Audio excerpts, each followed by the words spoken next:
Olá, gente, eu sou Val Cabral e esse é o programa Olho no Olho, aqui pela TVI. Olha, nós vamos, a partir deste momento, bater um papo com o Alan Chance, que é um deputado estadual, tem se notabilizado na Bahia como uma voz intrépida, sobretudo em defesa daquilo que realmente tem sido contraponto à propaganda enganosa do governo. Isso é muito importante porque a gente muitas vezes se permite ser ludibriado, ser submetido às enganações, por não ter justamente uma voz que revele, que desmistifique tudo aquilo que tem sido propagado. E o Alan, além de ter uma sistemática atuação legislativa, de fiscalização, ele tem feito pronunciamentos que são contundentes e que tem ajudado demais a Bahia num projeto de não somente fazer oposição sistemática, é óbvio, mas apontar para o governador, para o governo do Estado, as possíveis soluções para os problemas. Eventualmente, esses pleitos do Alan têm sido atendidos, outros infelizmente não. E é isso que a gente vai querer saber do Alan, como é que tem sido o mandato, como é que ele tem visto a Bahia, sobretudo nos últimos tempos, ele que tem andado o estado todo, como está hoje, Alan, a Bahia verdadeira dos baianos. Bom dia, querido. Bom dia, Val. Primeiro, uma alegria enorme estar aqui com você, no seu programa. E também Itabuna, né? Hoje de manhã, para que você tenha já sair de Aratuí para estar aqui esse horário. Então, para mim um privilégio grande estar passando novamente em Itabuna e para poder bater esse papo com você e que as pessoas também possam me conhecer, né? Eu que já fui vereador por 6 anos, ou seja, foram 2 mandatos, um de presidente da Câmara, e já estou no meu 4º mandato de deputado federal. Sou oposição, fui líder da oposição esses 2 últimos anos, hoje estou na vice-liderança e realmente questionando muito os destinos que a Bahia tem tomado. Então isso realmente acaba nos levando a permanecer na oposição, porque eu sinceramente, Val, eu não acredito nesse projeto. É um projeto do PT que já vai completar 20 anos. Eu percebo um sentimento de mudança na sociedade, na população, quando a gente percebe que o que eles tinham para entregar durante esses 20 anos, eles fizeram. A gente não tem expectativa, não tem esperança que eles possam melhorar em nenhum desses setores que a gente sabe, que você no início falou muito bem. É isso aí. Alan, a gente sabe que não é fácil ser um parlamentar de oposição. Né? Os benefícios do situacionismo, né? Enfim, as vantagens acabam encantando muita gente. Eu estou observando que há uma enxurrada, sobretudo de prefeitos, que estão abandonando o seu partido no Brasil e as oposições para estarem no palanque do Jerônimo. Essa realidade preocupa ou vocês já esperavam essa possibilidade de uma debandada de aliados para o governo do Estado? Primeiro que é normal, né? Eu vejo isso com uma certa normalidade. Os prefeitos, muitos se elegeram agora, estão assim, tentados a estar resolvendo de uma vez só os problemas do seu município, da sua cidade, e eu vejo isso com muita naturalidade. O prefeito tem que buscar o governador. Agora, eleitoralmente, eu queria lembrar uma coisa, você lembra muito bem, que na época de Jacques Wagner, em 2006, você veja que Wagner tinha apenas, eu acho que não chegava a 40 prefeitos, eram 39 prefeitos, e ganhou a eleição no primeiro turno, com mais de 1 milhão de votos de frente. Então, isso não quer dizer nada. Posso fazer outra lembrança. Aqui em Itabuna, na passada, o prefeito Augusto Castro apoiou quem? Jerônimo? E perdeu para Semineto aqui. Isso. Então, o prefeito, ele não leva necessariamente a população. Então, nesse momento que a gente vê, como você falou, enxurrada, dizendo que vai estar com o Jerônimo, agradecendo, porque se também não disser, ele não vai fazer. Ele não vai atender os pleitos daquele município de forma republicana, democrática. Então, eu não tenho dúvida que no próximo ano é o ano de decisão, é o ano de tomar as posições políticas. E aí eu tenho certeza que nesse momento estaremos muito bem e todos esses prefeitos que anunciaram que estariam com o Jerônimo estarão retornando para o nosso lado. Alan, a gente percebe que ser político hoje, sobretudo pré-candidato a deputado federal, não deve ser fácil. Você mesmo relata agora que Você rodou o quê? Mais de 300 quilômetros para chegar aqui. Perfeito. Não deve ser fácil. Por onde você tem andado, qual é o sentimento dos baianos em relação à possibilidade de reeleição de Jerônimo ou a quebra dessas 2 décadas de gestão do PT na Bahia? Qual é o seu sentimento? Como é que você tem avaliado e analisado essa realidade? Você veja bem, Val. Na eleição passada, quando Jerônimo era um desconhecido, o que levou ele foi o 13-13. Foi a força de Lula, o sentimento de mudança com relação ao governo federal, e eles achavam que apresentando o candidato com a força de aprovação de 80% que Rui tinha naquele momento, acabou apresentando o candidato desconhecido e foi levado tanto por Rui como pelo Lula. Só que Lula teve aqui na eleição passada em torno de 72%. 72% na eleição. Hoje Lula não chega a 50% aqui na Bahia. O sentimento de desaprovação do seu governo é muito alto. Da mesma forma que Lula puxou, levantou Jerônimo, ele agora vai puxar, mas será para baixo. O Jerônimo era um desconhecido, era completamente desconhecido. Hoje você não tem mais esperança em Jerônimo. Jerônimo já mostrou a sua capacidade, a sua inércia com relação a vários problemas muito graves. A gente poderia, Val, falar da segurança pública. São 20 anos que o PT está aí. Aí você pode falar, segurança não é só com polícia, não é só com enfrentamento. Pronto, vamos primeiro nesse tópico. O que é que acontece? A gente, durante 20 anos, a gente poderia ter feito qualquer mudança que fosse a médio e longo prazo. Não foi feita a mudança na sociedade, investimento na educação, ação social, entretenimento, para ocupar a cabeça dos nossos jovens. Não foi feito. Vai esperar mais quanto tempo? Mais de 20 anos? Então eu acho que a população começa a brotar, como eu estou te falando, um sentimento de mudança. E hoje o governo do estado não terá mais o apoio do governo federal. Essa parceria é uma parceria que não foi apresentada, não trouxe resultados. A gente vê a nossa ponte Salvador-Itaparica, que seria um benefício muito grande para o Recôncavo, Baixo Sul, inclusive para Itabuna, que corta um caminho muito grande. E a gente sabe que desde 2013 que eles anunciaram que estariam começando, que estariam entregando, começando, entregando, e até hoje não tem uma estaca na Baía de Todos os Santos. Então, esse sentimento de mudança, essa percepção da população já começa a aparecer em todos os cantos que eu tenho andado. É claro que o PT sempre vai ter a sua força, a gente não pode menosprezar a força de um governo, mas o sentimento de mudança está casando, está sendo o mesmo sentimento, tanto no governo federal, querendo a troca do Lula, que muitas pessoas já dizem, não, eu não quero que Lula seja candidato, mesmo tendo votado nele. E também o sentimento de mudança aqui de Jerônimo, que infelizmente agora, e felizmente para a gente, já completa 20 anos.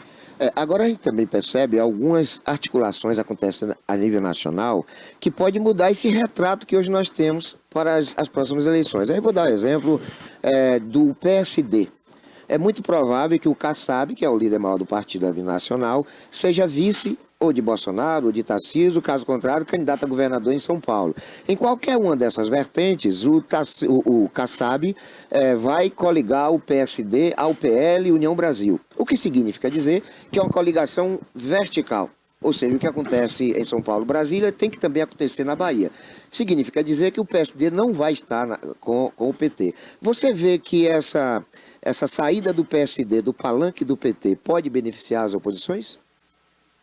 Sem sombra de dúvida, mas o que a gente não pode ficar vivendo nesse tipo de expectativa. A gente tem que construir, independente do que vai acontecer, um ambiente favorável para que a gente apresente o nosso projeto e nosso projeto seja vitorioso. É claro que quem quer ganhar, quer agregar cada vez mais forças políticas.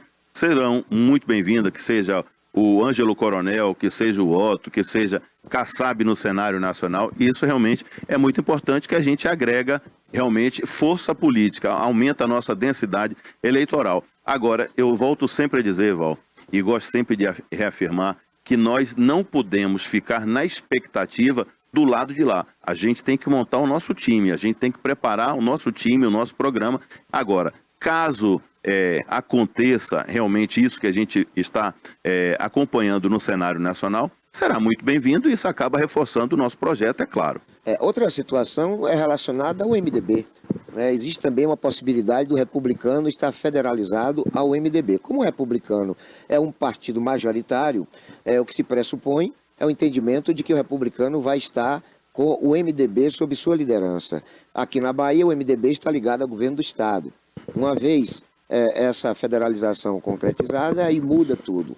Vocês estão acompanhando também essa possibilidade de MDB estar federalizado no republicano para que o palanque seja mudado, o partido aqui na Bahia? Perfeito. A primeira coisa que a gente tem que ver é essa expectativa, essa esperança que aconteça. Acontecendo, é natural que a gente prefere que fique sob a liderança do Márcio Marinho aqui, do republicano, que na verdade eles têm 3 deputados federais, que é o Alex, que é o Márcio Marinho e a Rogéria também, a missionária Rogéria, são 3. E do outro lado, do MDB, só apenas o Ricardo Maia. E o Ricardo Maia, inclusive, votou a favor da federação, enquanto o Gedel e o próprio Lúcio eram contra essa federação. Mas o que acontece? Essa federação, porque hoje os partidos eles estão se juntando em federação ou até em fusão, justamente pela cláusula de barreira, pelo fortalecimento eleitoral, principalmente na Câmara Federal. Você veja o meu partido hoje, que era a União Brasil, agora, temporariamente por esses 4 anos, é a União Progressista, que fizemos uma fusão, uma federação com o PP, e hoje nós temos lá dos 513 deputados, nós já temos 109. Isso é muito importante. A gente vai sentar na mesa, a gente tem chance de colocar, de discutir os espaços que a gente possa ter numa majoritária e também os espaços num futuro governo federal. Tudo isso são conjecturas, mas eu sempre gosto de dizer, a gente tem que trabalhar com o que já é claro, o que é certo. E o que é certo? É o projeto de Assemineto, da oposição, mostrando um novo projeto para a gente combater tudo que está aí durante esses 20 anos. Agora, Alan, o que a gente percebe também é que parece que o céu está de brigadeiro, né? Porque as coisas estão sendo favoráveis. Nós temos aí o advento do PSD, com perspectiva de sair do palanque do PT. Nós temos essa nova notícia aí do MDB também sair de lá. O PP que estava com o pezinho lá, né? Parece que agora a coisa foi completamente já resolvida. O PP deve ficar com a Semineto. Enfim, as notícias são boas, que acabam também tendo a vantagem de uma opinião pública favorável às oposições, e inclusive com essa onda do Fora Lula que está varrendo o país e que chegou na Bahia. Essas situações, a gente pode esperar mais notícias favoráveis ou você acha que já chegou no limite? Com certeza, a população já começa a perceber. Há poucos dias, o que aconteceu? Houve uma movimentação nesses meses da ponte sobre o rio Jequitinhonha. O que acontece? O transtorno que vem causando a toda a população, principalmente, vejo ali da região, aqui passa de Ilhéus, quem vier de Ilhéus que for para Canavieiras, para poder chegar a Belmonte, você tem que vir por uma BA, que é a Transouricana, a conhecida Transouricana, que é barro, é lama, você causando um transtorno imenso a caminhão, a carros de passeio, prejudicando demais o sul da Bahia. Agora, isso não foi avisado agora, o transtorno, a destruição dessa ponte já tinha mais de 10 anos e eles não fizeram nada. Então essa parceria, Val, de governo federal, de governo estadual, trouxe o que de benefício? Não trouxe benefício. Os benefícios que a gente esperava com a parceria forte de governo federal e de governo estadual não apareceu. Então isso realmente foi muito ruim para o governo, para a população que o governo trouxe. Então, dessa forma, eu não tenho dúvida que esse céu de brigadeiro que se apresentava, hoje não tem mais. Então, a população vê uma segurança muito ruim. A gente vê a infraestrutura cada dia pior.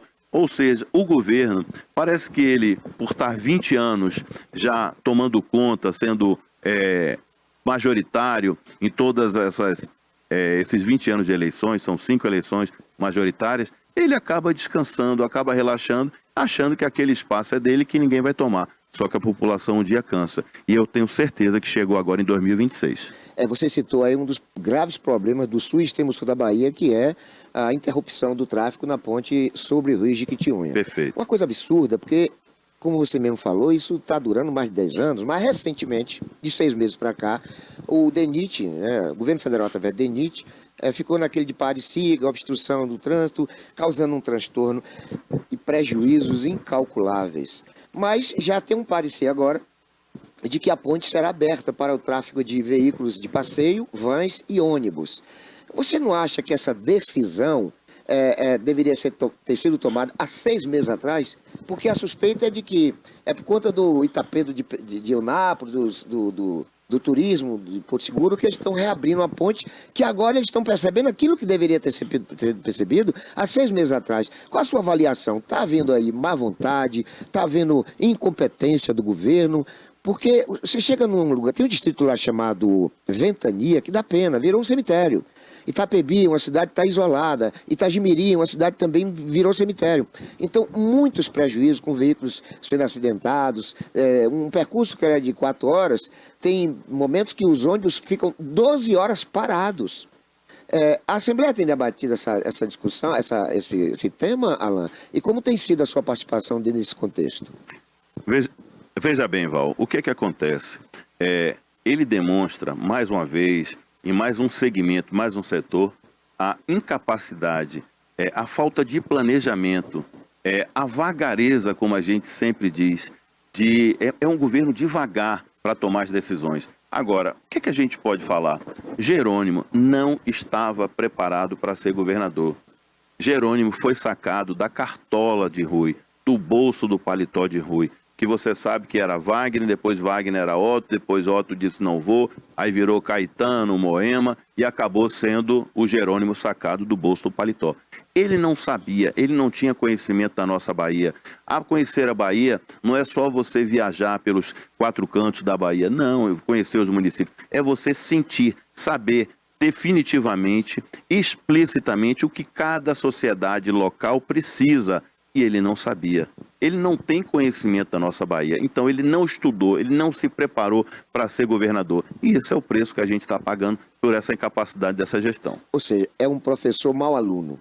Ah, com certeza. E você veja, um professor que quer a progressão, a aprovação automática dos estudantes, sem que tenha, digamos assim, avaliado o conhecimento. O que é que a gente quer? A gente quer saber muito mais do que evoluir nas séries. A gente quer que aquela criança aprenda, que aquela criança apresente o seu conhecimento, que é o que ela vai usar posteriormente, que ela vai poder disputar de igual para igual com os outros estudantes de outros estados. Só que a Bahia hoje prepara mal, infelizmente, a nossa educação e os nossos estudantes. Agora, por outro lado, Alan, não dá para entender como é que um governador de um estado pujante como o do Brasil, como o da Bahia, abre a boca para usar aquela expressão infeliz, nazista, de se colocar o eleitor da direita, o bolsonarista, através de uma pá da reta escavadeira, numa pá. Aquilo foi o fim da picada. Você veja bem, mostra mais uma vez o despreparo. Eu acho que quando o Jerônimo estava ali na sua bolha, falando só para a sua bolha, só para o seu pessoal, ele ficou tão entusiasmado com aquele calor daquelas pessoas que ele começou a falar para agradar cada vez mais. Que eu também não acredito que ele queira, como ser humano, botar alguém na vala. Mas ficou ruim, pegou mal. Por quê? Porque ele mostrou que tinha um despreparo na comunicação. Um governador não pode jamais externar que gostaria de fazer isso com seus adversários. Aquilo não só pegou mal, como foi ruim, que mostrou quem realmente ele é. Não é democrático, não é republicano, ele quer ser o vencedor das eleições. Mas dessa vez, em 2026, o sentimento de mudança já brotou. E tenho certeza que chega. Vai acabar um momento que vai dizer, chega o PT, fora o PT. Então, resiliência é um vocábulo equidistante de Jerônimo. Ah, com certeza. E nós, da oposição, estaremos aqui dioturnamente trazendo as informações necessárias, levando, muitas vezes, Val, fazendo um parênteses, a gente não consegue, por ser apenas 18 deputados e eles com 45 deputados, a gente não consegue barrar uma votação. Mas a gente faz o quê? Estica aquela votação, prolonga aquela votação, tenta suspender aquela votação para que dê tempo, para que a imprensa, para que a população possa acompanhar e dê o seu parecer, como eles estão fazendo diversas vezes, eles estão fazendo, levando os empréstimos. Val, são 18 bilhões bilhões de empréstimos já tomados em 2 anos. Eu gosto sempre de mostrar os números. O nosso ex-governador Wagner, ele tomou 17 milhões em 8 anos. 17 milhões em 8 anos o Wagner. Milhões ou bilhões? Oh, desculpe, bilhões. 17 bilhões em 8 anos. Já o Rui tomou menos. Foram 9 bilhões em 8 anos. Já o Jerônimo, em apenas 2 anos, 2 anos ele já tomou 18 bilhões. E era bom a gente fazer mais um parêntese. Vamos fazer uma comparação. Você sabe qual é o valor orçamentário da ponte Salvador-Itaparica? 10 bilhões. 10 bilhões. Então a gente não falta recurso. A ponte já poderia ter começado há muito mais tempo. E a gente falou que ele tomou em 2 anos quantos? 18 bilhões, então ainda sobraria mais 8 bilhões. Ele fazia a ponte, ele construía a ponte com esse dinheiro que ele já tomou de tantos empréstimos e ainda sobraria mais 8 bilhões para iniciar uma segunda ponte do mesmo tamanho. Alan, a gente sabe que toda vez que o trabalhador, o empresário, o empreendedor toma o dinheiro emprestado de um banco, ele acaba comprometendo a sua capacidade de justamente honrar o compromisso quando esses empréstimos são exorbitantes. O que a gente está percebendo é que o governo do estado da Bahia está todo comprometido para quem venha a suceder o Jerônimo. Vocês não estão temerosos em relação a isso, não? Tipo assim, é tanto empréstimo que tem sido tomado que no final o dinheiro do governo vai ser para pagar empréstimo. Nós sempre chamamos a atenção de 2 coisas. Primeiro isso, o endividamento que ele está colocando o estado da Bahia. Porque não é porque eu tenho condição de solicitar, de tomar aquele empréstimo que eu vou tomar. É igual a sua vida. Você não é porque tem condição, você recebe um salário, que você vai poder fazer o empréstimo. Essa conta vai chegar. Isso vai comprometer o seu salário. Da mesma forma é o orçamento. O orçamento já está comprometido em 25%. O orçamento da Bahia, só para pagar empréstimo, vai chegar a 25%, de 72 bilhões de reais, que é o orçamento da Bahia. Então, 25% já é comprometido para pagar esses empréstimos. Essa conta vai chegar, não adianta ele dizer que tem condição para tomar os empréstimos. E toma mal, e não há. A segunda coisa, a primeira eu falei do endividamento, e a segunda coisa é a falta de transparência. Ele toma esse recurso, ele faz a solicitação, que a Assembleia é apenas autorizativa. Ele vai colocar no mercado para poder, em uma instituição financeira, sacar e fazer efetivamente esse empréstimo. Ele não tem transparência. É simplesmente, você vai tomar 3 bilhões e meio, como foi o último empréstimo, 3 bilhões e meio, e você vai ter apenas ali 9 linhas assim, informando que é para infraestrutura, informação, tecnologia da informação, algo muito assim superficial e subjetivo. Então isso é muito ruim para a gente. Alan, a gente conversou muito sobre governador, sobre presidente, e muito pouco a gente conversou sobre o Alan. Nós vamos dar um breve intervalo, porque no retorno eu quero saber do Alan. Quem é o Alan? Vamos levar até o nosso telespectador a informação sobre quem é o Alan, através do próprio Alan. Mas é coisa muito rápida, é um pelar e um pecar.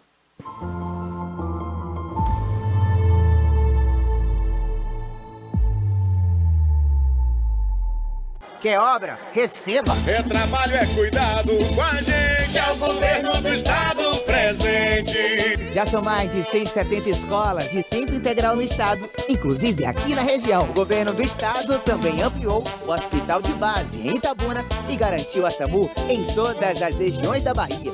E tem mais novas unidades habitacionais. É casa e vida nova para as famílias de Itabuna. Na Bahia é assim, governo do estado presente trabalha pra gente.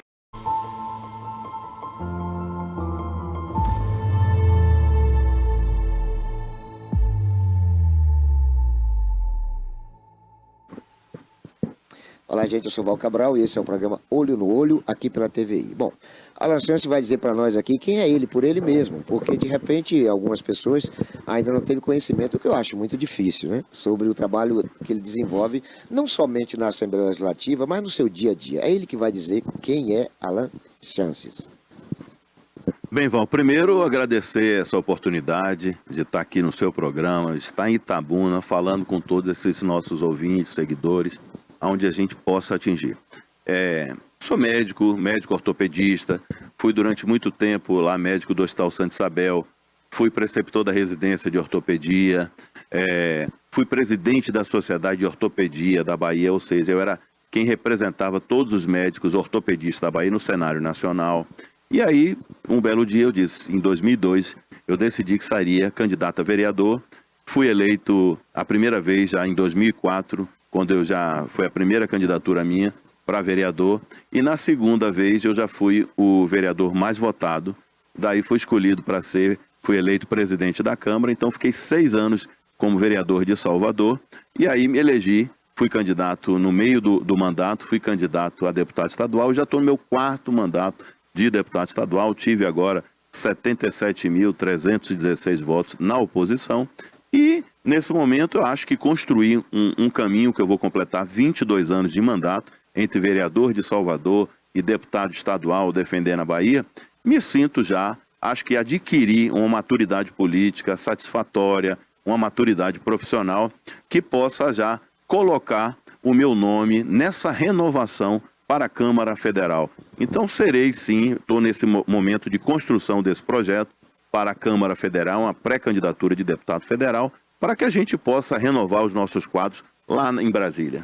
Mas a sua grande marca em Salvador não chega a ser tanto a questão legislativa, tanto municipal quanto estadual. São instituições que você atua, né? Você tem um trabalho, parece que tem uma entidade lá que é diretamente ligada, né, à sua direção, ao seu comando. Fala um pouquinho desse trabalho que você vem desenvolvendo em Salvador. A gente tem uma associação que a gente começou justamente com isso, uma associação médica que vários médicos nos ajudam de forma voluntária, parceiros, que é ortopedista, que eu inclusive faço muitas vezes o atendimento de ortopedia, clínico, ultrassonografia, eletrocardiograma, ecocardiograma, cardiologista, endocrinologista. Então são uma gama de profissionais preventivos. Então a gente dá esse apoio, esse suporte a quem nos procura, a quem precisa. Nós sabemos que a demanda da saúde é enorme, é muito grande. E é por isso que a gente colocou, eu sendo médico, vendo as dificuldades quando passava no Santa Isabel, comecei a atender em bairros periféricos, ajudando, levando essa parte médica, essa assistência, porque eu digo o seguinte, eu recebi tanto da vida, sou médico, tenho 4 filhos, recebi tanto da vida, eu tinha que devolver uma parte disso. Então eu faço isso voluntariamente em diversos bairros da cidade de Salvador, também pelo interior. Por exemplo, eu estava sábado, os amigos pediram, a gente foi levar uma caravana da saúde, fizemos lá um grande movimento da saúde em São Miguel das Matas, 350 pessoas atendidas, e você, quando faz um atendimento, você desafoga as demandas da fila da regulação local, ajudando aquelas pessoas a dar prosseguimento no seu tratamento médico. Essa é a iniciativa que, uma vez você eleito deputado federal, será fortalecida a ponto de você poder estender mais pelo estado da Bahia, não é isso? Com certeza. Essa é uma das suas pretensões? Com certeza. A gente precisa fortalecer esse terceiro setor. A gente quer ajudar os institutos, as santas casas, porque quanto mais recursos a gente possa colocar nessas instituições, a gente vai estar ajudando as pessoas a terem as suas demandas, as suas necessidades, os seus exames, as suas cirurgias resolvidas, que hoje ainda continua um grande problema na Bahia. Você veja, foram criados diversos hospitais, vários hospitais foram criados, mas a fila da regulação, a sensação de que a gente não tem saúde é muito grande e persiste na sociedade. O que precisa é mudar a cabeça da Secretaria de Saúde, a cabeça do governo com relação à saúde, evitar de fazer política. A gente não precisa ficar discutindo política de saúde. O que a gente precisa necessariamente é atender o nosso povo. Olha, nessa sua visita aqui sul da Bahia, extremo sul da Bahia, quais são os problemas que você tem elencado, tem debatido com as lideranças? Você já identificou alguns graves problemas que vão merecer de você uma atuação na busca de soluções? Com certeza, um deles é o desemprego. A gente tem que, através de cooperativas, aqui em Itabuna, por que não, a gente tentar utilizar o próprio chocolate, a gente fazer uma indústria aqui, uma fábrica de chocolates manuais. A gente tem essa região de Ilhéus de Itabuna muito grande, é um polo que a gente pode fazer. A gente tem um exemplo de Gramado, que não se fabrica o chocolate, não se tem o cacau lá, mas se fabrica um dos melhores chocolates. Então, por que a gente não fazer aqui, Itabuna, o que a gente precisa é de ideias, o que a gente precisa é conhecer a cidade, conhecer a localidade, conhecer os municípios, para que a gente possa estar desenvolvendo. Aqui, uma das coisas que a gente precisa é isso, trazer mais emprego para a nossa população. E uma delas, por que não, é a cooperativa de chocolate. Eu sempre digo, viu, Alan, que os grandes problemas da população mais pobre é não ter recursos para, por exemplo, pagar uma consulta, um exame particular. E que isso vem através da empregabilidade. O sujeito empregado ele tem mais facilidade de enfrentar essa dificuldade do SUS, né? Você concorda de que o emprego é a base de tudo? Ou você acha que não, que tem outros fatores mais importantes? Um deles, com certeza, é o emprego. Emprego traz dignidade para você e para a sua família. Agora, a gente precisa também do investimento em segurança. Não adianta só melhorar a qualidade de vida das pessoas sem a gente ter a percepção de segurança. E para fazer isso, precisava, Val, um investimento muito grande do governo do estado que eu não vejo. Não adianta só viaturas, não adianta só poucos armamentos. A gente tem que investir muito mais. A gente tem uma tropa insuficiente para cuidar da Bahia. A gente precisa abrir concurso, tanto na Polícia Civil como na Federal, ou como na Militar. A gente não tem como manter dois. Existem, às vezes, apenas uma dupla de soldados em municípios para dar segurança naquela região. É insuficiente. Não tem como a prefeitura ter que colocar gasolina, combustível, para que a viatura rode. Isso é inaceitável. Agora, para isso, o governador do estado, que o chefe da polícia, o chefe da segurança pública, não é o secretário de segurança, é o governador do estado. Ele precisa assumir essa responsabilidade. E como? Ele precisa conversar com outros governadores, ele precisa rodar o mundo para saber quais foram as experiências que deram certo. Porque a gente não era assim. A gente nem configurava em uma cidade das mais violentas. Hoje, das 10, nós temos 7. Tenha certeza que quando terminar esse governo, em 2026, a gente terá, possivelmente, 10 cidades mais violentas das 10 colocadas no Brasil. Que não é o que nós queremos. De jeito nenhum, de jeito nenhum. Eu quero agradecer a sua participação conosco aqui, falar de que sou assim admirador do seu trabalho desenvolvido em Salvador tem sido exemplo, padrão de excelência de legislação também, porque você tem se notabilizado na Assembleia, tem sido um deputado bastante atuante, fiscalizador, se pronunciado a respeito dos assuntos circunstanciais, mas sobretudo com uma voz muito firme na busca de solução para os problemas. Mas eu quero, nesse término do nosso bate-papo, e óbvio que outros virão, que você se dirija para o seu público, né, o povo do sul da Bahia, extremo sul da Bahia, como se você estivesse diante dele. O que é que você diria hoje para essa população, dentro dessa sua perspectiva de se fortalecer para ajudar mais ainda a Bahia a ser aperfeiçoada e engrandecida? Primeiro, agradecer, Val Cabral, vindo de você essas palavras elogiosas.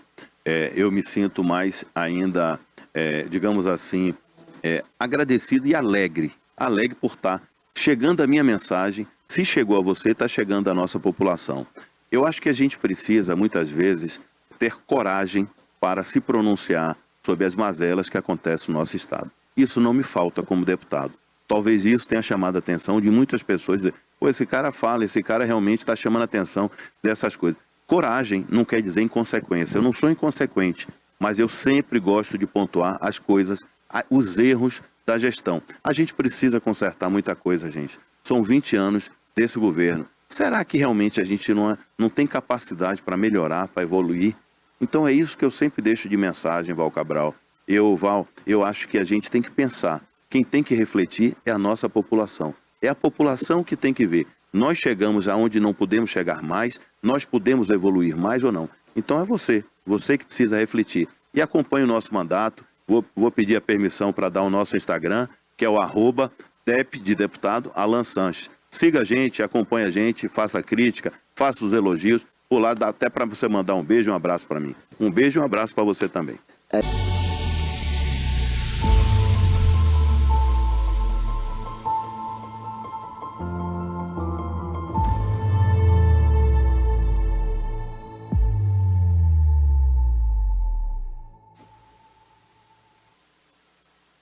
Olá, gente, eu sou o Val Cabral e esse é o programa Olho no Olho.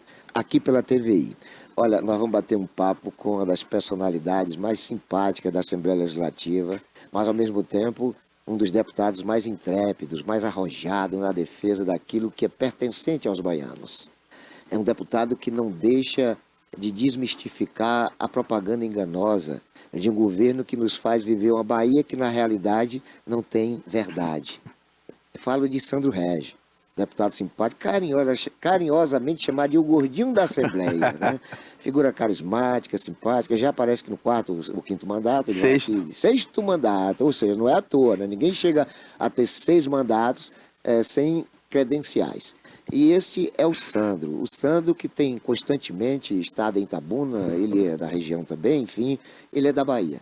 E é com o Sandro que a gente começa perguntando como é que está hoje, meu querido amigo, a Bahia.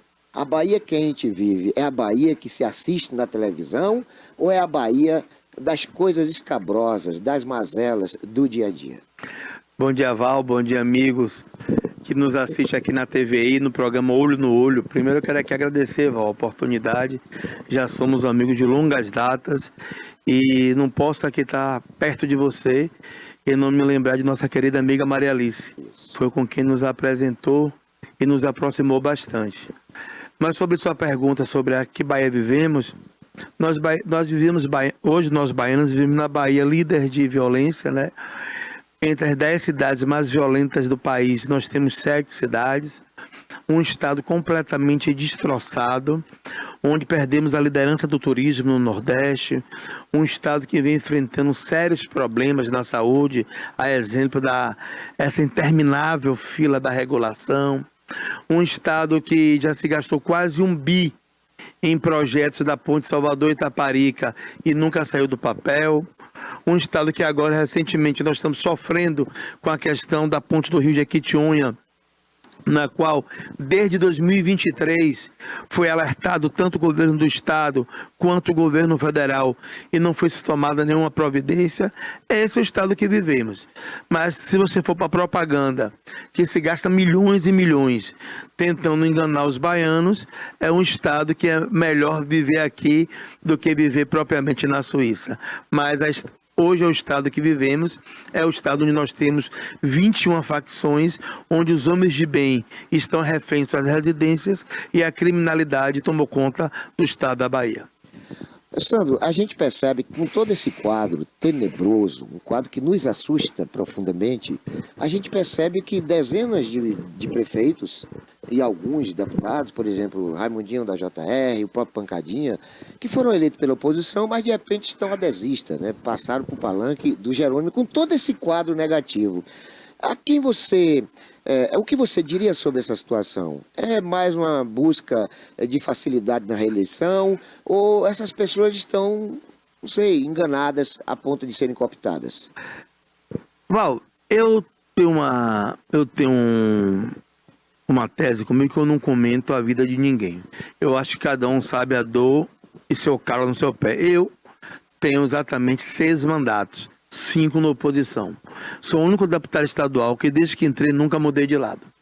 Sempre estive na oposição porque só posso fazer as coisas em que eu acredito. E eu não posso defender um governo que aí está, que nós sabemos que está trazendo muito mais malefícios para a sociedade do que para benefícios. Agora cada um age com sua consciência, cada um age com suas dificuldades, cada um age com suas necessidades. Eu tenho 24, vou fazer agora, próximo ano, né? 24 anos de vida pública e 20 anos na oposição.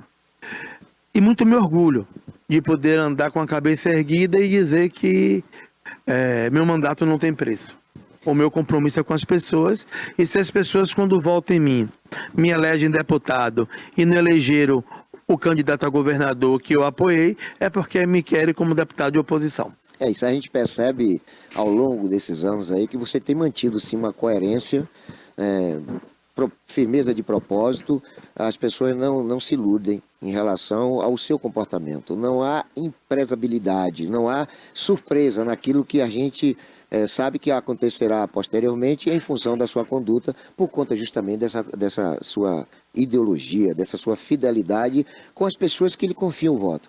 Porque não adianta você estar cada eleição no partido, em cada posicionamento antagônico, porque um dia essa conta vai chegar. E você tem sido bem sucedido, deputado com certeza um 7º mandato garantido aí, embora a luta não tenha sido trabalhar fácil, muito. não é isso, Sandro? E você acabou abordando uma questão aí que é preponderante para as circunstâncias atuais no sul e extremo sul da Bahia, que é a questão da ponte sobre o rio Jequitinhonha. Eles estão desde janeiro com obstrução, um processo de pare e siga, cancelamento completo da trafegabilidade. E agora, recentemente, eles anunciaram que vai reabrir a ponte dia 20 agora, semana que vem. Você não acha estranho? Por que eles não fizeram isso lá antes, já que a vistoria que foi feita foi de 24 horas? Por que essa tomada de medida não aconteceu 6 meses antes, evitando tantos prejuízos causados à região? Val, eu estou até muito preocupado, porque eu vi isso na imprensa e questionei alguns amigos da região e ninguém sabe informar se realmente teve algum tipo de intervenção para se melhorar a trafegabilidade. Então, da onde está tirando essa ideia que se pode voltar carro? Né? Então, a gente tem que ficar muito atento. Eu mesmo não tenho coragem de passar lá, não vou lhe mentir. Né? E a gente sabe a quantidade de veículos que transitam ali, porque é na 101, que é uma veia do país. Né? Então, eu estou meio assustado com isso. Eu acho que eles estão... Eu nunca me esqueço, não aqui, querendo aqui desejar ou querer que as coisas não aconteçam. Mas não sei se você se recorda, quando o senador Jacques Wagner era governador, que pegou a Fonte Nova, fizeram a reforma na Fonte Nova, depois de 3 jogos a Fonte Nova desabou e morreu não sei quantas pessoas. Então eu tenho muito medo dessas ações do PT, políticas, né, porque eles estão vendo que a rejeição e a falta de credibilidade deles cada dia piora em nosso estado, como piora no Brasil também, e as pessoas que moram perto da ponte, que moram em Itapebi, que moram na região, me garantiram que não houve intervenção nenhuma de lá para cá. Aí eu pergunto, foi mágica então? A ponte agora está liberada para passar carros? Eu não estou conseguindo compreender que conta é essa, sinceramente. A outra situação que tem a ver com o que está acontecendo lá com a ponte é o desvio da chamada Veracel. Chamado desvio da Veracel, que tem causado prejuízo enorme, transtornos. Tem situações, Sandro, do ônibus, desses ônibus... Eu conheço bem. Que passa 12 horas parado. Agora imagine um ônibus com 40, 50 pessoas, sem água, sem alimentação, 12 horas ali com pessoas doentes, crianças, pessoas idosas. Então por que eles não cuidaram do desvio 6 meses atrás, sabe? Para que houvesse mais tranquilidade para as pessoas, né? O turismo, a escoação do agronegócio, enfim. Foi tudo errado ali, cara. Tudo errado. Mas é um governo sem planejamento, é igual em sua casa. Você tem que planejar seu salário, você tem que planejar o seu orçamento, porque se você ganha X, você tem que saber que você tem um plano de saúde, que você tem, se você tiver filho, tem a escola de seus filhos, né, tem a feira, então você tem que planejar. Na Bahia não existe planejamento. Os caras tiveram essa informação em 2023 e deixaram chegar num caos. E agora, uma solução mágica, diz que abre a mesma ponte que estava fechada por não ter condições de trafegabilidade, diz que agora tem. É pedir a Deus realmente para que não aconteça o pior. Agora, por falar em pior, nós temos os piores índices de segurança no Brasil. E educação também. Vamos por parte, né? Porque essa da segurança é um negócio absurdo, cara. Porque é um projeto repetido, gestões por gestões, sem abrir solução para os problemas. A gente fica assustado, Sandro, porque como é que pode a Bahia ter ano de 6 mil assassinatos, enquanto que São Paulo não chega a 4 mil? Não dá para a gente entender o que está acontecendo. Você já fez aí uma avaliação, efetivamente, sobre o que está acontecendo para a Bahia chegar a esses números? Primeiro aqui a gente tem que registrar que tanto a Polícia Militar como a Polícia Civil tem feito o seu papel. Né? Muitas vezes as corporações saem para as ruas, não sabem nem se volta. Porque hoje a tecnologia, hoje a força militarismo, que eu falo de armas, as facções têm muito mais que a própria polícia. Né? Então hoje eu falo até que é uma guerra desigual. O que falta é comando. Quem é o chefe da guarda? É o governador. O governador é o comandante-geral. Então falta um governador realmente que ou tenha vontade de resolver, que eu não vejo no PT muita vontade de combater a criminalidade nem as facções, ou um governador que conheça e tenha coragem para chamar esse problema para o seu gabinete e ele assumir a responsabilidade. O secretário de Segurança Pública é um homem muito sério, é um delegado da Polícia Federal, um cara muito competente, mas, meu amigo, não adianta você ter uma seleção e não ter um técnico bom. Então o problema é de gestão. De gestão. Não é de política. E de vontade também. Agora, Deixa eu dar aqui um exemplo. Agora, nesse evento que a Fundação Índico fez, SOS Bahia, os estados mais seguros do Brasil são os estados que têm governadores da direita governando. Será que é coincidência? Ou os estados que têm a esquerda governando não viram resort para vagabundagem? Lula teve 98% dos votos nos presídios. Jerônimo também aqui na É Bahia. isso. Meu irmão, a declaração de Jerônimo, de colocar todos os eleitores de Bolsonaro da direita numa pá de reta escavadeira e jogar na vala, aquela foi o fim da picada, né? Eu acho não que contribuiu em nada. Eu né? acho que é o desespero, sabia, Val? É o desespero. O cara tá vendo que a popularidade dele tá cada dia mais diminuindo.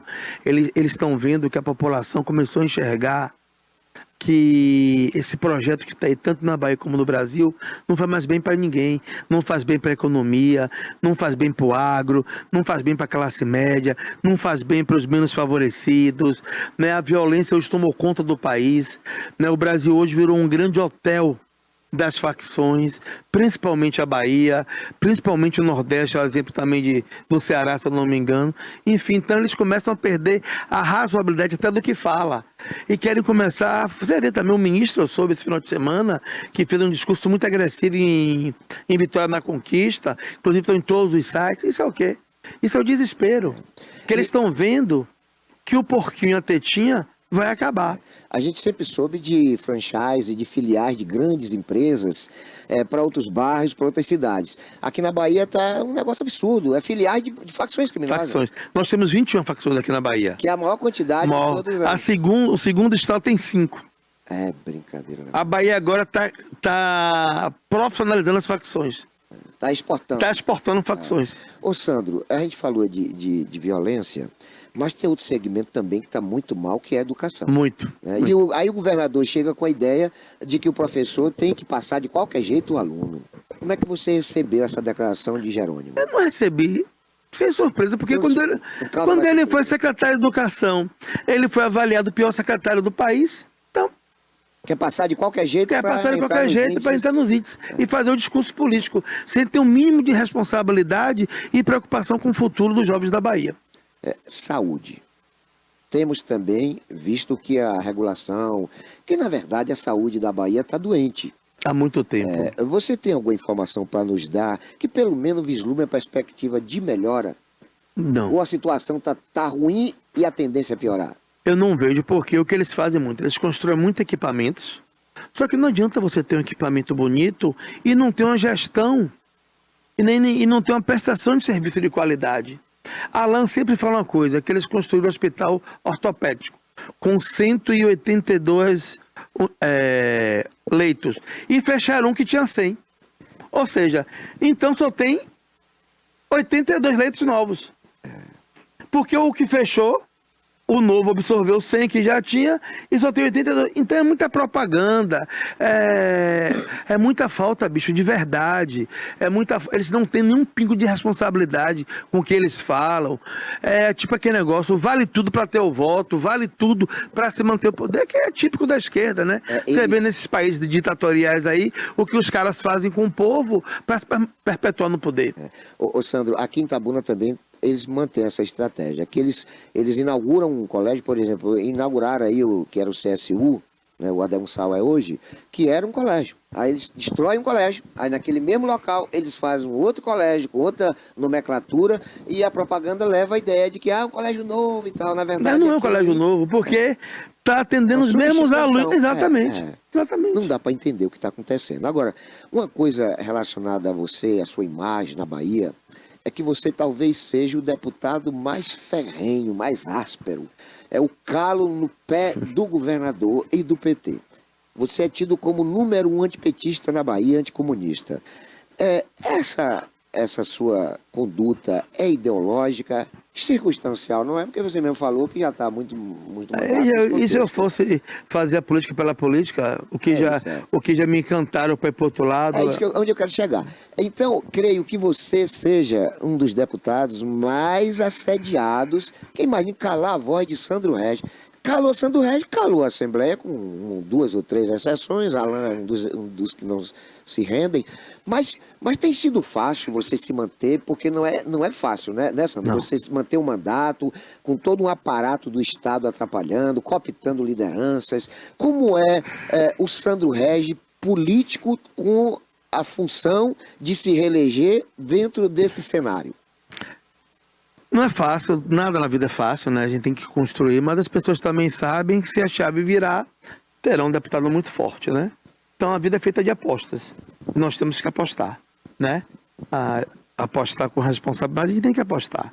Então, eu tenho muitos amigos que apostam nisso também, né? Tem minhas relações pessoais e as pessoas que compreendem.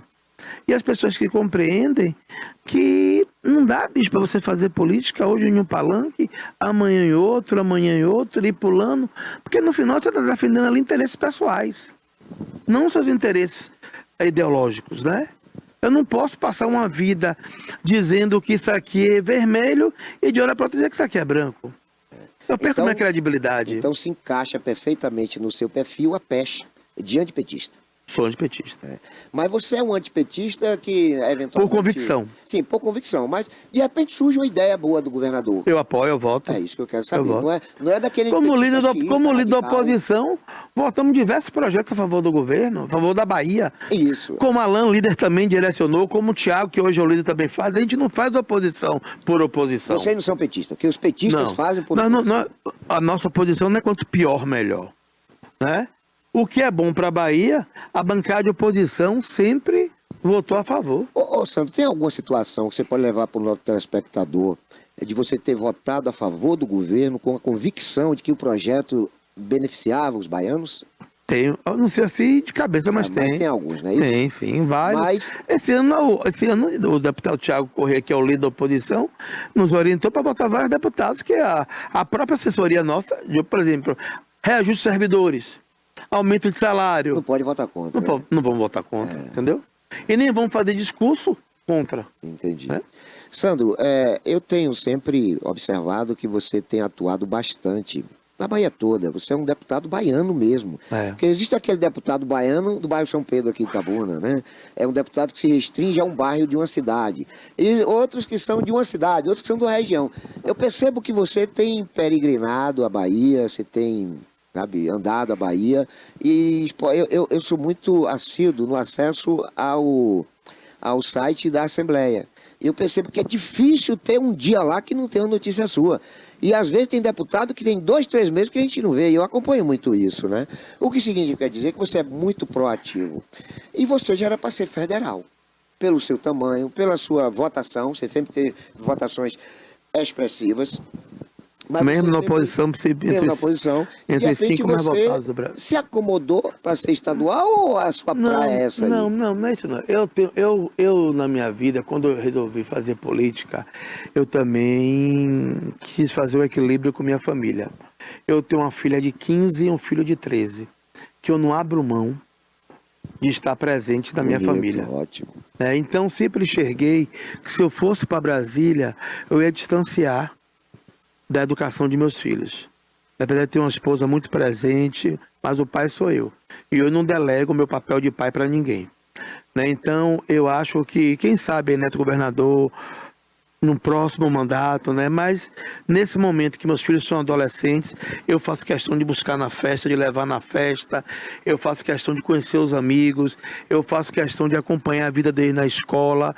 E se eu estiver em Brasília, como eu sou um cara muito presente na minha base, ou eu estaria em Brasília, ou eu estaria no interior e deixaria minha família de lado. Ô Sandro, a Bahia parece estar dando sinais de cansaço com o petismo, né? Muito. Isso a gente percebe andando pelas cidades que os baianos estão saturados. Muito. Não querem saber do PT. Mas acontece que estão existindo possibilidade de cisões no próprio palanque situacionista. Nós temos aí o republicano uma possibilidade de federalização com o MDB, que tira o MDB do palanque do PT. A outra situação é as articulações nacionais que podem recair sobre Kassab ser vice ou de Bolsonaro ou de Tarcísio. Não, Kassab, eu acho que Kassab será senador. Não, eu soube que é governador de São Não, Paulo. governador. O vice de Tarcísio é do PSD. Isso. Tarcísio saindo a presidente, o candidato de São Paulo será do PSD de Kassab. Então essas articulações acabam resultando no desfecho da Bahia, do PSD na Bahia, está com palanque próprio também. Essa cisão da situação beneficia, por exemplo, a CM? Rapaz, eu costumo dizer que eu não comento o time adversário, né? O que nós temos que fazer é estar preparados com o nosso time, claro. Se vier um apoio desse tamanho, é muito importante, né? Como também veio o PP naquela época e nós não ganhamos a eleição. Não vai mudar. Uma pessoa me perguntou agora em uma entrevista, deputado, mas os prefeitos estão votando, estão apoiando o governador. Vou fazer assim. Aqui em Itabuna, Augusto Castro apoiou quem? Apoio Jerônimo. Quem ganhou a eleição? Acachapantemente, assim. Então, o prefeito, com todo respeito aos prefeitos, para voto de governador e presidente, o prefeito não muda. As pessoas já saem de suas casas convictos quem vai mudar. O que vai dar a vitória a Semineto em 2026 são 3 situações. Primeiro, o Lula não terá mais os 70% dos votos aqui na Bahia. Isso aí é uma coisa que... Cristalina. Segundo, as pessoas vão votar agora no Jerônimo. Não vão votar mais no candidato de Lula, do Rui. O Rui, quando lançou Jerônimo, ele tinha 80% de aprovação. Tinha um Lula com aquela... Não é isso não, com aquela comoção para voltar. Né? Não tem mais nada disso. E terceiro, é o próprio desastre do governador, que vai passar 4 anos e não tem o que apresentar à Bahia. É por isso que eu tenho convicção que em 2026, não é isso? A Bahia e o Brasil fará uma mudança forte em relação ao PT. Na questão das proporcionais, o União Brasil elegeu, parece que 6 deputados federais e 9 estaduais, não é isso? Foram 10, não? 10, não é isso? Qual é a expectativa para o ano que vem? Eu acho que a federação aumenta, né? Com a federação aumenta, porque Naturalmente, né? União Brasil é muito forte hoje, né? União Brasil, o PP é o maior partido hoje do Brasil, né? Essa situação do União Brasil está hoje no governo federal, dando sustentação a Lula. Interfere na realidade da Bahia? Não, inclusive eu vi uma declaração do próprio Rueda e do próprio Neto dizendo que o partido irá entregar todos os cargos do governo federal, que não dá mais para tentar contribuir com o governo que não quer ajudar. Essas situações, dessas arrumações acontecendo com prováveis federalizações do MDB com o republicano, o PP que foi para a União Brasil, o PP estava com o pé no palanque do Jerônimo, essas articulações também acabam contribuindo, né? O porque desgaste do PT. E eu acho também, sabe o quê? Tudo também roda em volta de São Paulo. Eu acho que o Tarcísio vai ter sido aí o principal articulador de tudo. Lá em São Paulo, o MDB é o prefeito da capital que apoia o Tarcísio. Isso. O Kassab é o homem de confiança do Tarcísio. Né? Agora o Tarcísio pegou aquele menino que era o secretário de Segurança Pública, filiou o PP, que também é um nome muito forte lá hoje. Então eu acho que essa relação de São Paulo vai terminar contagiando toda a política nacional. Meu irmão, eu quero agradecer sua presença conosco aqui, ressaltar minha admiração. Obrigado. Realmente vejo você como um dos parlamentares mais atuantes da Bahia, né? A história mostra isso, as informações que a gente... Porque muitas vezes a informação do bom deputado ligado ao governo é muito fácil de ser absorvida. Porque o deputado, quando é de oposição, tem a vida, né, vasculhada. Às vezes não é nem o deputado, é o tatara-primo, é aquele que está lá distante, mas quer associar o deputado. E a gente vê que sua conduta é realmente exemplar. Eu quero lhe parabenizar porque realmente você nos orgulha, no meu caso específico, de ser antipetista. Parabéns. Obrigado, Val. Obrigado pela sua participação conosco. Eu sempre digo na minha casa a meus filhos, num dia que minha profissão interferir, de eu ter autoridade, meu filho e minha filha, para dizer o que é certo ou errado, eu estou um homem morto. Eu quero fazer uma ressalva quando eu falo que sou antipetista, e não cabe ao telejornalista, ao profissional de imprensa, ser parcial, não cabe. Mas eu sou antipetista. Eu acho isso, não no meu caso específico, né? Eu acho isso uma pinóia, né? Eu acho que você tem que ter posições, embora nós sempre tenhamos aqui a disponibilidade do espaço para o PT, para o pessoal do... Nós temos entrevistado muita gente PT aqui, mas é claro que... Né, lá em casa é o seguinte, meus filhos, se vê uma panela batendo, já corre para a janela e grita fora PT. Lá em casa não pode ter duas coisas, torcedor do Vitória e petista. Tá fora do testamento. Flamengo e Vasco. Anti-Flamengo, anti-PT. Combinou comigo. Sandro, obrigado, querido, pela sua participação. Outras oportunidades surgirão. Obrigado, Val. Eu adorei estar aqui. Você que é um amigo querido. E lhe agradeço bastante. Estou à sua disposição aí. O nosso mandato está sempre à disposição aqui de nossa região, onde eu sou muito bem votado. Né? E calcaicultor, filho de calcaicultor, neto de calcaicultor, meu sogro calcaicultor.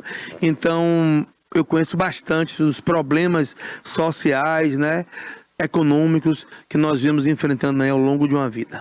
É isso aí. Obrigado a você também que tem sempre nos prestigiado com a audiência. Fiquem todos com Deus e nunca se esqueçam de que Jesus é o caminho, a verdade e a vida.